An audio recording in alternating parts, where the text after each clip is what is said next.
بسم اللہ الرحمن الرحیم۔ السلام علیکم۔ قوم لوط پر اللہ کے عذاب کا واقعہ جاننے کے لیے اس ویڈیو کو مکمل دیکھیں اور اس چینل کو سبسکرائب کریں۔ حضرت لوط علیہ السلام اللہ کے ایک پرکزیدہ نبی تھے۔ آپ حضرت ابراہیم کے دور زمانہ میں اہل سدوم کی رہنمائی کے لیے نبوت کے منصب پر فیض ہوئے۔ سدوم کے آس پاس 5 نہایت ہی خوبصورت شہر آباد تھے۔ یہ علاقے نہایت ہی سرسبز و شاداب اور قدرت کی فیاضی کا حسین شاہکار تھا۔ یہاں باغات کی کثرت تھی۔ لہلوہاتی کھیتیاں یہاں کی ضروریات سے کہیں زیادہ تھی۔ اردن، شام اور اسرائیل کے درمیان بسا ہوا یہ علاقہ نہایت ہی زرخیز تھا۔ یہی وجہ تھی کہ آس پاس کے بستیوں کے لوگ بھی اپنے معاشی اور غذائی ضروریات کو پورا کرنے کے لیے ان بستیوں کی طرف آتے تھے، مگر یہ بات سدوم کے لوگوں کو بالکل بھی پسند نہ تھی۔ ان کے خیال میں ان کی بستیوں میں پیدا ہونے والے پھلوں، اناجوں اور سبزوں پر صرف ان کا ہی حق تھا۔ وہ نہیں چاہتے تھے کہ دوسری بستیوں کے لوگ ان کے علاقے میں آئیں۔ شیطان کا ورگلانا۔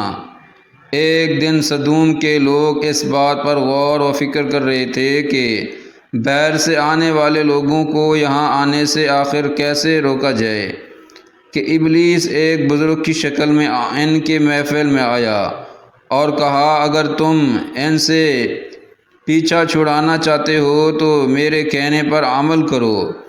ابلیس نے کہا کہ اگر تم ان بستیوں کے لوگوں سے نجات چاہتے ہو جو تمہاری بستیوں میں آ جاتے ہیں، تو ایسا کرو کہ جب بھی کوئی شخص تمہارے علاقے میں آئے تو تم لوگ زبردستی اس کے ساتھ اپنی خواہش پوری کرو۔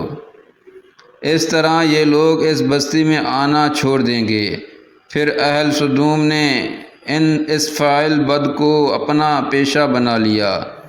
اپنی نفسانی خواہشات کے لیے مردوں سے بد فعلی اس قوم کا دستور بن گیا تھا۔ یہاں بے حیائی عام ہو گئی تھی۔ حکمران، سردار، روسا، ہر طبقے میں گھر گھر یہ عمل پھیل گیا۔ بھری محفل میں یہ لوگ اس فحاشی کے کام کو کر کے خوش ہوتے تھے۔ تلمود میں لکھا ہے کہ اہل سدوم اپنی روزمرہ کی زندگی میں سخت ظالم، دھوکے باز اور بد معاملے تھے۔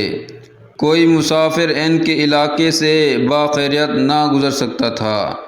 کوئی غریب ان کی بستیوں میں سے روٹی کا ایک ٹکڑا نہ پا سکتا تھا۔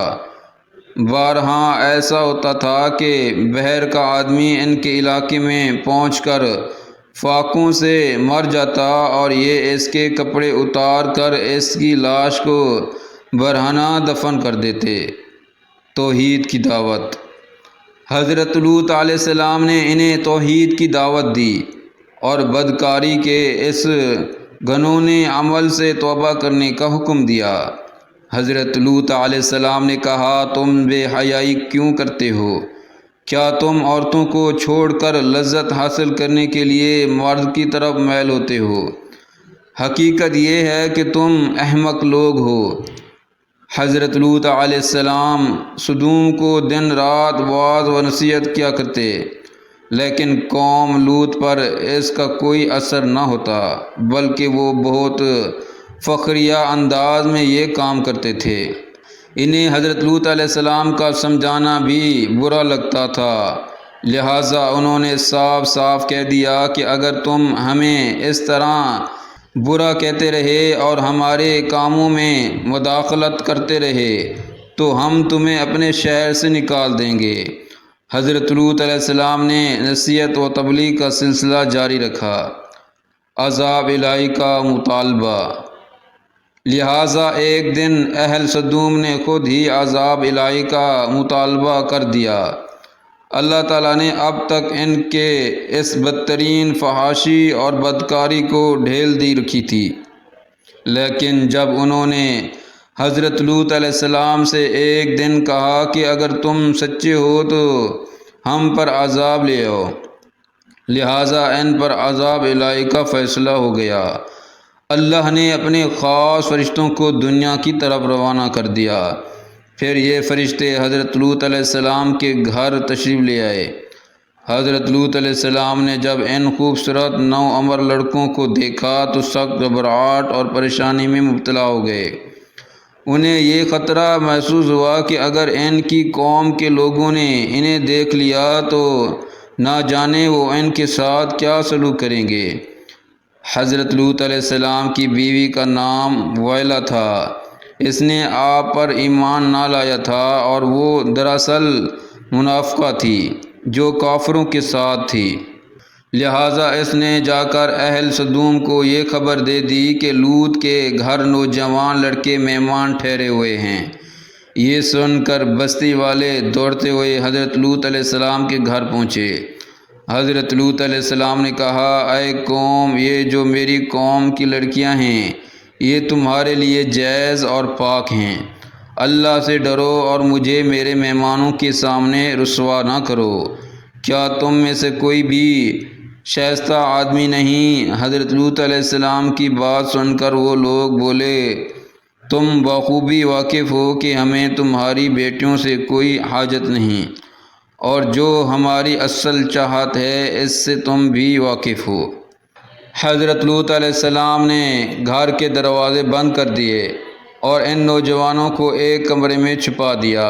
ان بدکار لوگوں نے آپ کے گھر کا گھیراؤ کیا ہوا تھا اور ان میں سے کچھ گھر کے دیوار پر بھی چڑھنے کی کوشش کر رہے تھے۔ حضرت لوط علیہ السلام اپنے مہمانوں کی عزت کے خیال سے بہت زیادہ گھبرائے ہوئے تھے۔ فرشتے یہ سب منظر دیکھ رہے تھے۔ جب انہوں نے حضرت لوط علیہ السلام کی بے بسی اور پریشانی کا یہ عالم دیکھا تو حقیقت سے پردہ اٹھاتے ہوئے یوں فرمایا، اے لوط، ہم تمہارے رب کے بھیجے ہوئے فرشتے ہیں۔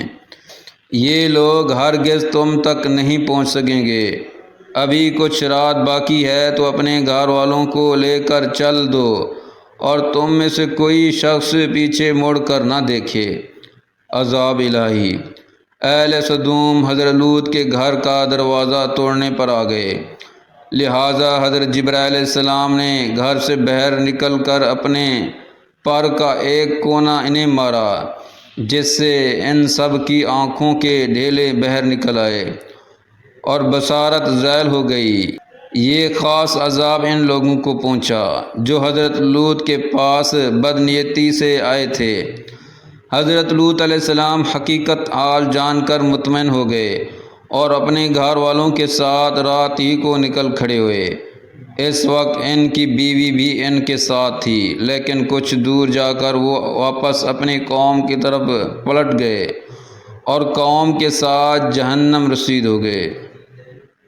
صبح کا آغاز ہوا تو اللہ کے حکم سے حضرت جبرائیل علیہ السلام نے بستی کو اپنے پر سے اکھاڑ دیا اور پھر اپنے بازوں پر رکھ کر آسمان پر چڑھ گئے، یہاں تک کہ آسمان والوں نے بستی کے کتوں کے بھونکنے اور مرغوں کے بولنے کی آوازیں سنیں۔ پھر اس بستی کو زمین پر دے مارا اور جس کے بعد ان پر پتھروں کی بارش ہوئی۔ جب یہ پتھر ان کو لگتے تو سر پاش پاش ہو جاتے۔ صبح سویرے شروع ہونے والا یہ عذاب اشراق تک پوری بستی کو نیست و نابود کر چکا تھا۔ قوم لوط کی ان خوبصورت بستیوں کو اللہ نے ایک انتہائی بدبودار اور سیاہ جھیل میں تبدیل کر دیا، جس کے پانی سے رہتی دنیا تک کوئی فائدہ نہیں اٹھا جا سکتا۔ سمندر کے اس خاص حصے میں کوئی جاندار مچھلی، مینڈک وغیرہ زندہ نہیں رہ سکتی، اس لیے اسے ڈیڈ سی یعنی بحیرہ مردار کہا جاتا ہے، جو اسرائیل اور اردن کے درمیان واقع ہے۔ اس ویڈیو کو لائک کریں، شیئر کریں اور اس چینل کو سبسکرائب کریں۔ جزاکم اللہ خیرا۔